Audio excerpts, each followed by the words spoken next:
I've had an interest in glass for a long time, and my mother had a very small collection of paperweights that I used to look at when I was a child. And I think I've been very fascinated by looking into things and seeing little tiny environments inside of an object.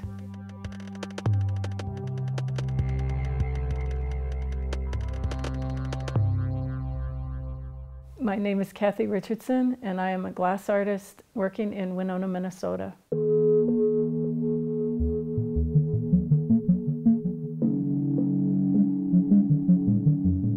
My mother was a florist and grew orchids and a lot of different types of flowers. I grew up in Virginia where there were a lot of woods, so I'm attracted to woodland, pond scenes. I was trained as a geologist. I have master's and PhD in geology, and I was technically a geochemist, which meant I studied the chemistry of rocks and minerals.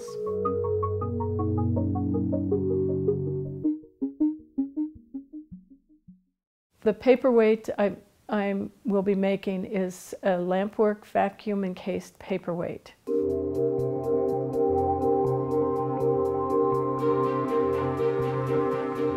When I make paperweights, I first work at the torch and I sculpt a lot of very tiny objects. I think the most exciting part of it is once you get enough of these small objects on the hot plate, then you can start really being creative.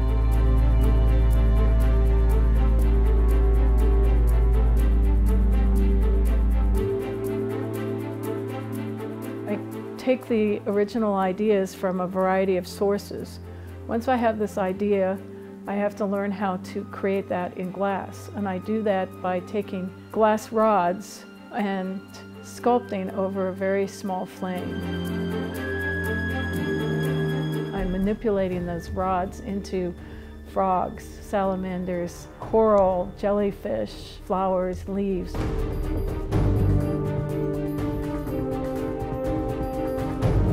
Those objects are then put together into a composition, and then that composition is put into a chamber, which is just a cylinder that it goes into. Then I encase that in crystal clear glass and use a process called vacuum encasing, which means that the hot glass goes down over those tiny objects and is pulled down with a vacuum. And then the paperweight is shaped and formed into a sphere.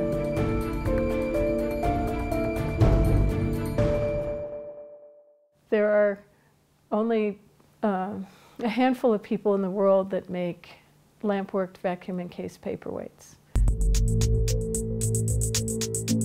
It takes me anywhere from 4 to 12 hours of work at the torch to make the small sculptures that go inside.